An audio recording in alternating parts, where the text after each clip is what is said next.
bana ngishan wale ke dob dande rande queen keja la mi dong ajira min go dong de queen ka toknat gorjeno de tokno de ngach and then listen me bala listen ke kwidu ko bi kon roch katin kontin lat korodian ka jandara mane na me toknat me de kon goro de kon ngach bana roch ke kwi consonant kana tichal ke vowel sound ka jan boga me right kon kwide me in short book queen kon ken yam ba kon queen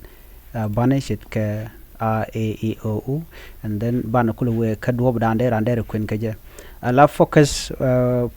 point was me ka take ka queen and rande queen ke je shante ka u dong de ran let's say mi dong mi jira mi mo goro dire do dire ngach ka dong go no gwara lora bang baden men focus ka te ko de rande queen di no kwendu ka ngaidu ka tok nat ki ka kwenu ka riere janda na kwa focus ten long ka jan listen men bu kon nankel ban ten kon to gwaza ban kenen ba watot beje kwen ka kwi a e ne ban shu ka do rande kwen ka ja kan bante ti nen kon ka ti kan ten chal ka nur alphabetical order ki ban tognat la ka chal ka ban tognat nuore de kon gor gwada me banni tok nat so ban tognat ken ti nen kon ka tin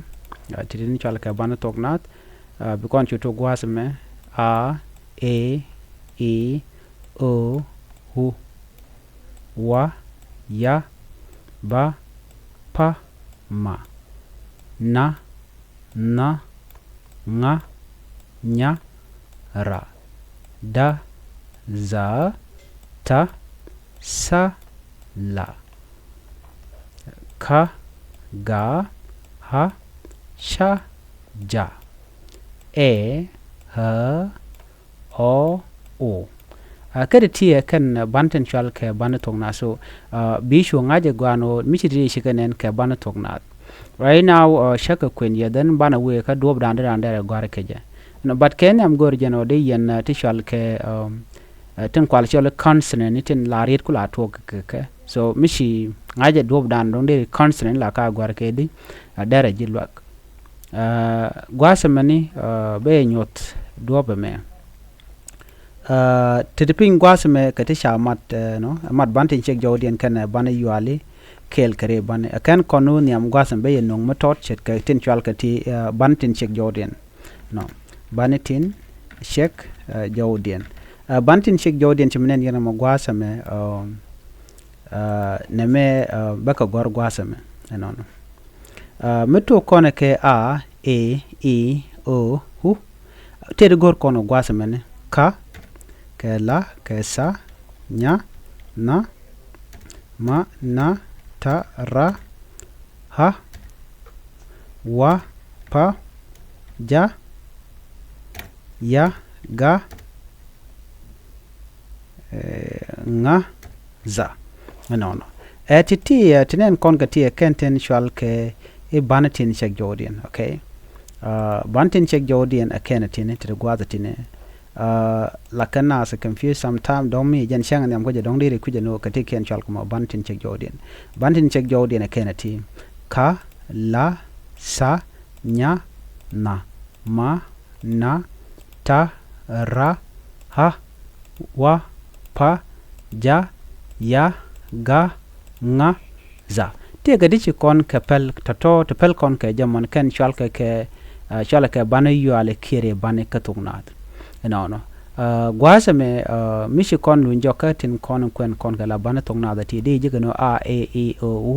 no abeka gwasa me e ke ha ke o ke u atiti chal ke no ke bana yu ale kire bane kwal chole bana yu ale bade yu murai kon ka do brande kon ngwana ko ngai ke je ala de chal ti banitin chek jodien kan kala to ke riedo mi kwije bi ngaje no gwada na gore je no bitok bi ngai ke gore no bi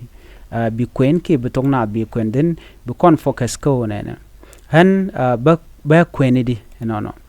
mi chi kwen she ko ngaj en do brande ri kwen ke je la machi dag din chi ngai ko ken yam jana lenga ma ban ni chek jodi en chimenen kon gati la tu ko ne kariet tishwal ke ire ban ke ban yuale kan la lat kan ka darit ka ban yuale kan ti bani yuale bana jetok a ha to kon ke o ho to kon ke e he sorry gwata me gore je be ke he to kon kam dien to kon ke he e ke he to kon ke i ke hi to kon ke o ke ho to kon ke u no titine tinen kon ka gwasa me ben kana me de kon jigo titi chwal ka keno ke banatin kon tin chol kon ke bana yuali kenere bane combination jagana ga gatya ko just ya take understanding me go tin ka ke titine komi dong ke ni ka kon ngai ken yam den la be je met ko dob dan dong de do de ngai ke je ene me a ha o ho to kon ke ke he to kon ke he e he to kon ke i hi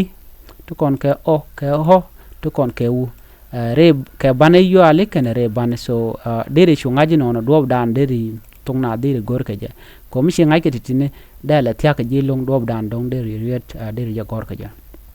right now chana right ka tin kon dong de kon ka ngach special che ko right ken te chal ka ti bane yu ale ken te chol kon ka ti en go e bantin chek jodien focus point dana nyo gwas me bana right ke titi nen kon ga titine bala mat bani tin chek jodien kana bani yuali mat bantin chek jodien kana bani yuali kan bana mat gwas me cause kaga ka very important and madian but focus point ka kon queen and and dere queen ke jen bu kon klotina queen riet ni okay dob dan dere riet dere queen ke je ko se riet cha queen ka bang riet queen ke dob dan shi mishi ban tin chek jawden che ngai kana ban yuali tin chagol mat kel ke ban tin shal ke re ban du no gwata me men gor kon gwata me mishal ke men go i queen ban o den mi shariat chaja gor dere kweni di okay na me jen men bum ni jana long ka ngach tognat mi gor jeno ka toga lo bi tog bi janga den gor jeno bi mi jaka mene bi del ngaja no dere riet dere je kweni di mi chaja gor ka ba ke riet cha no ngone bana je to ka ba gwata mene ba jen men yam bat kon to ka ja na me shale ba sho perwich no ba shamat kene a shale ba ba bo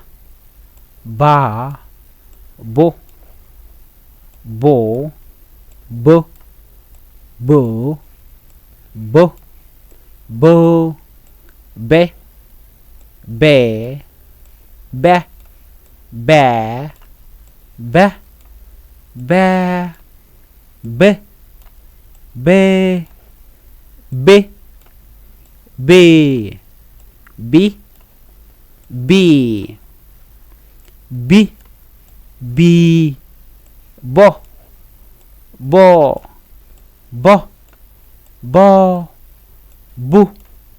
bu gwaya channel yang ata kana me na me complete ba en chek jawda men shal ka ba no shikona mat ka bana yuale yamat ka je kelti kena kona ndero do kulla ngeke jeno mishi nena mishi na ma donga rin mto ka bakane a deri kweni di jeno dot komone bi we tinga de ti bi ka kwen kel ko ke very important no shimenen kona ma bakane a me shwale ba okay eba ko min yam shwale a bakane a na dangro shwale ba ene me mena gor gwaseme ba mishi kun jeke ba micha racha mat gwaseme ne mera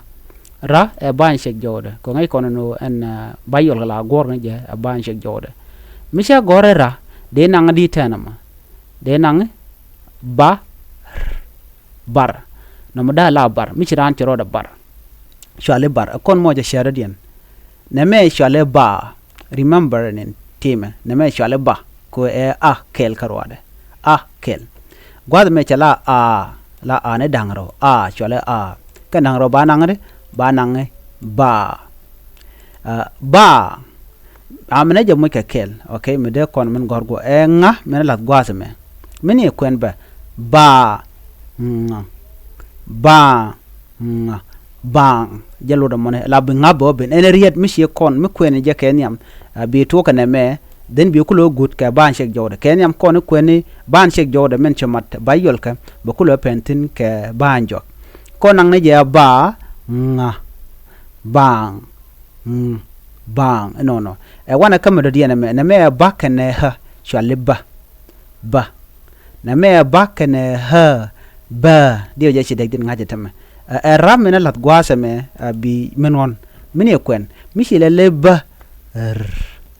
bar ki bar kandang ro kam ci kon le ba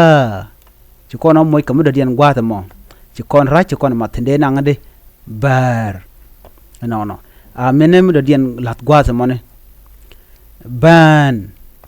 kenna ci ke ban dere gor ka jan gwara me ha ban mi ci kon ra chana jawo ci kon na ci kon lat gwasa me ka ba anyam de chole ban ce de chole ban duno mi cha hene dangro no de kon jegono chwale de me chwale ban na me ban na me chwale ban no bi sho woping ka ngai duka ke ko do dan de kwen ke je ko very important and topic me der go en go der ande ro de ngi ko do dan der nan ka je no wana ping gwase me ka do dan dong de kon ke je go je no ba kon nan ka ba do dien ci kon to ka ba ko ken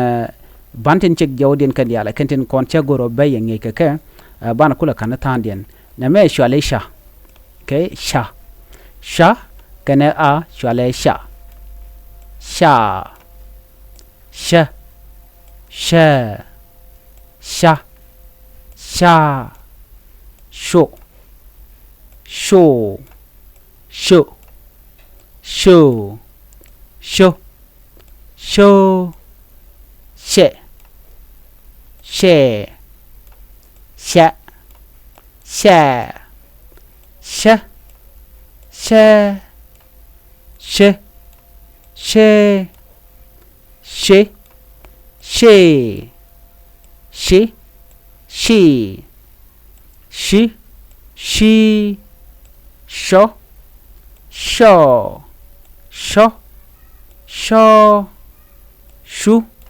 sho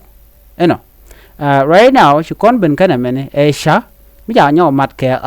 ken ban yolen kon pay ko right ke kwidien gwas me ken ci kon nyaw mon kon ga mene ko tel mi jidin mon kon by the way ka diti ngi kon agent the same thing man gor kon no de kon ngat ala sha ci ke sha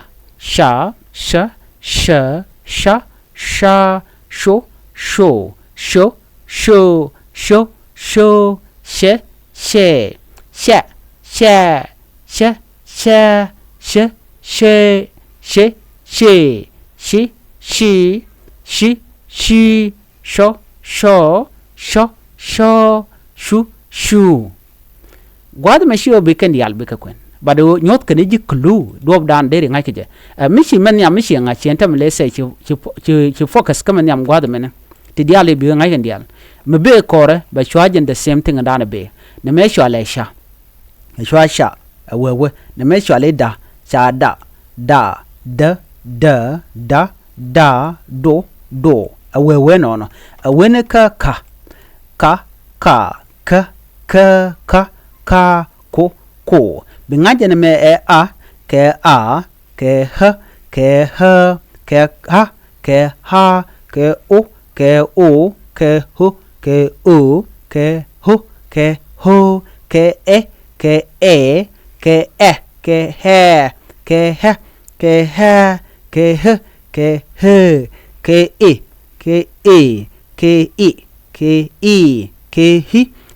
hi ke o ke ho ke ku ke hu titi gan dial mi yu ngai chikel yang ngai kan dial de be ngai ke ja na me chwale ka ka chit ke ka na me chwale la me de kon jigano chit ke la le la lo le awewe no bititi bikangach ko netin wan ti cha weekend tom ti la ka ge la kana kuje no de kana ngadi so kana konen la main point kiji jiram goro butok na bi ngajone ene mi cha wi de tom bi goro bi ngaj you know beneka ta bekanya nya wakatin koken bana we kenyi nyo bana wakana na me chale na awewe pin na me to kon kema ma awewe no bukon wakana na me chale na awewe to kon keta chale ta awewe no to kon kera ra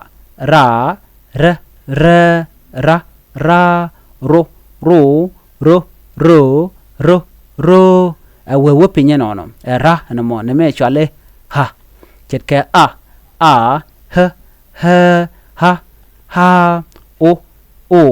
alo ha jen ban shek jawra chale no de kon jikere mi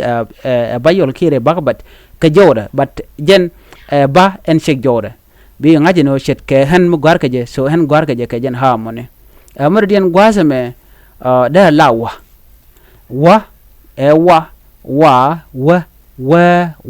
wa enono bi chu gor woni pin ka pa bu pin yok bi ben ka o me teleja ka kon ko o jen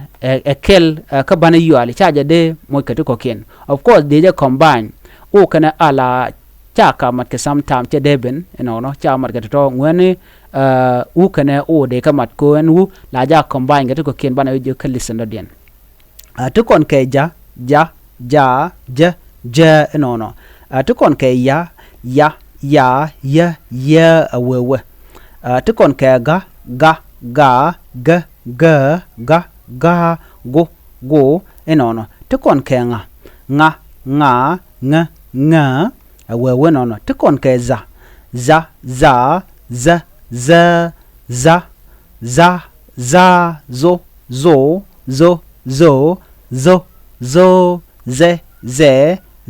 ze awewe no titi ajen godiena na mene combination da na dong chidot ma dong de na wuje ka kor ke diality da la hu la jamat ke ken ti diality la jamat ke a ke ha ken to ko ken kon mat ke je wona ka oni ke yini bana ko je ka listen do den so right now man go long was men odian focused in ngai dun ka queen je na very important mishi mineral moj ba ka kel medere kan katin kon chan en gwasme kon moja ka example gwasme mede kon gorkel ere example kana mo ba dor ba ja gor chan men gor ka kana ga chwala ka no mi ka mi shi ko nang ka charra cha latande nang de chwala kar okay kami chele la ka ha ka charra cha nang gwa de nang de before that ne mo ne me de choldi ne me namo ka mi kel ba chola ka mi kero ba chola ka mi gwara satin ara kwa pela sa gwarten de ko na jik chwale ka ala sa chwale sa ni nang kas ala kas mi yuro rodo wi gwara de ndere nang kas so ne me dere ji jako bitung nat bijangach so gor jelong no de ne dial de kan tok nori de kan gor ka dob dan de kan kwende kan ngai ka je after this lesson dia jeno biro jeng matot ka dob dan dong deri kwen ka je ka tung ne tenas na me a very important lesson ka kwi kwena mi jira madong no go dong de tung nor de jangach ke de tung na de kwende jangach meni shar meni kwen pingwasmo mnogo mono jinde ngach ki de jinge ke ja ka jen mishit na me bi lahara and then ba topic ba jari alaka ban bu kon right ni chang and topic me ko topic very important ka dob dan de randere kwen ke ja ka tungnat ana ban jigum do dien ani biya tagamal chuja peru jono jin bi channel bi support keep subscribe kajen gwad me dul gor ka tognas mi gorno ben ngi tini chang chit ko dom shi ko video ndi ala ko kende ri jiga no listen de wante gatin de ro de ngi ka ala nying tognat karwara dob dande rande kwin keje ani biya tagamal